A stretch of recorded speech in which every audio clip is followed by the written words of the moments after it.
ಕುಬ್ಜಾ ನದಿಯ ಕತೆ. ಬೆಳ್ಳಿಯ ಬೆಟ್ಟದಲ್ಲಿರುವ ಶಿವನಿಗೆ ನಟರಾಜ ಎಂಬ ಹೆಸರಿದೆ. ಈತ ನೃತ್ಯ ಪ್ರಿಯ. ನಿತ್ಯ ತಾಂಡವ ನೃತ್ಯ ಕುಣಿಯುತ್ತಾ ಇರುವನಂತೆ. ನೃತ್ಯಕ್ಕೆ ಲಯ ಬಹಳ ಮುಖ್ಯ. ಲಯವೆಂದರೆ ನಿಯತವಾದ ಕಾಲಗತಿ. ಜೀವನದಲ್ಲೂ ಲಯ ತಪ್ಪಿದರೆ ಎಲ್ಲ ಯದ್ವಾ ತದ್ವಾ.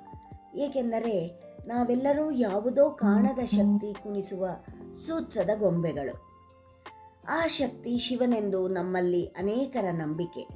ಆತನೊಳಗೆ ಶಕ್ತಿ ತುಂಬಿಸುವಾಕೆ ಶಕ್ತಿ ಸ್ವರೂಪಿಣಿಯಾದ ಪಾರ್ವತೀ ದೇವಿ. ಈಕೆ ಕೂಡ ಲಾಸ್ಯ ನೃತ್ಯ ಪ್ರಿಯೆ.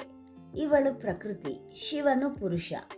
ಇವರೀರ್ವರು ನಿತ್ಯ ನರ್ತಿಸುತ್ತಾ ಇರುತ್ತಾರೆ. ಒಂದು ದಿನ ಇವರು ಕುಣಿಯದೆ ಕೈಲಾಸದಲ್ಲಿ ಕುಳಿತಿದ್ದರು. ಶಿವ ಪಾರ್ವತೀ ದೇವಿಗೆ ಹಿಮಾಲಯದ ಚೇತೋಹಾರಿ ಸೌಂದರ್ಯವನ್ನು ತೋರಿಸುತ್ತಾ ವರ್ಣಿಸುತ್ತಾ ಇದ್ದನು. ಅವಳು ಹಿಮಗಿರಿಯ ಸೊಬಗನ್ನು ನೋಡುತ್ತಿದ್ದಳು. ಪತಿಯ ಮಾತನ್ನ ಕೇಳುತ್ತಿದ್ದಳು. ಎಲ್ಲವೂ ಯಾಂತ್ರಿಕವಾಗಿತ್ತು. ಅವಳು ಯಾಕೋ ನಿರುತ್ಸಾಹದಿಂದ ಇದ್ದಳು.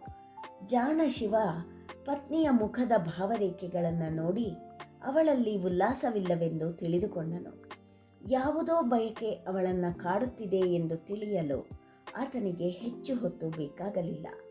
ಅವಳಲ್ಲಿ ಉತ್ಸಾಹ ತುಂಬಲು ಪ್ರಯತ್ನಿಸುತ್ತಾ, ಪ್ರಿಯೆ, ನೀನು ನಿರುತ್ಸಾಹದಿಂದ ಇರಲು ಕಾರಣವೇನು ಎಂದು ಆಕೆಯನ್ನೇ ಪ್ರಶ್ನಿಸಿದ. ಆಕೆ ಹೇಳಿದಳು, ನನಗೆ ಸ್ವರ್ಗದ ಅಪ್ಸರೆಯರ ನರ್ತನವನ್ನು ನೋಡಬೇಕು. ರಂಭೆ, ಊರ್ವಶಿ ಈ ಪ್ರಸಿದ್ಧರು ಬೇಡ.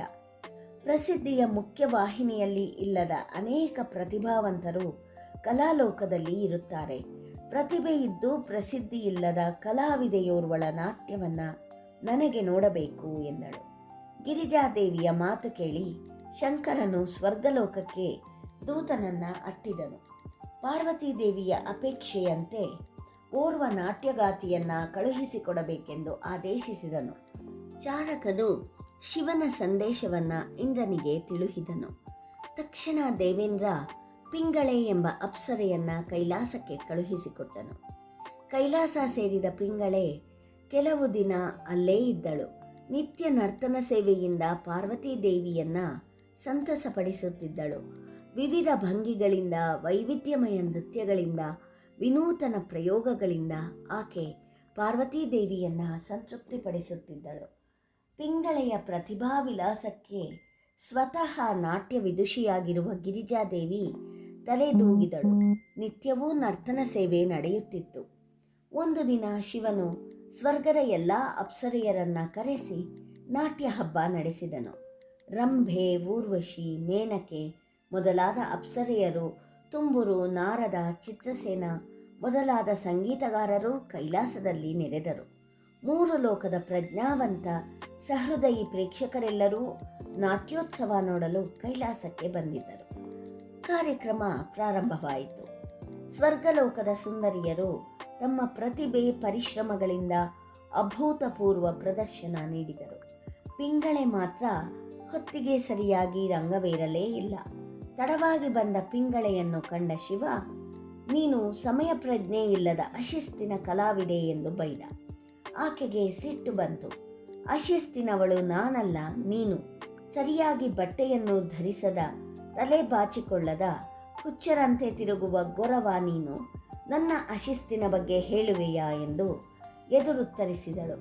ಅವಳ ಮಾತು ಕೇಳಿ ಶಿವನು ಸುಮ್ಮನಾದರೂ ಪಾರ್ವತಿ ಮಾತ್ರ ಸುಮ್ಮನಿರಲಿಲ್ಲ. ಆಕೆಗೆ ಸಿಟ್ಟು ಬಂತು. ಅವಳು ಪಿಂಗಳೆಯನ್ನು ದುರುಗುಟ್ಟಿ ನೋಡಿ, ನೀನು ಕುಬ್ಜೆಯಾಗು ಎಂದು ಶಪಿಸಿದಳು. ಪಿಂಗಳೆ ನಡುಗಿದಳು. ಅವಳಿಗೆ ತನ್ನ ತಪ್ಪಿನ ಅರಿವಾಯಿತು. ಶಿವೆಯ ಪಾದಗಳಿಗೆ ಬಿದ್ದು ಕ್ಷಮೆ ಕೇಳಿದಳು.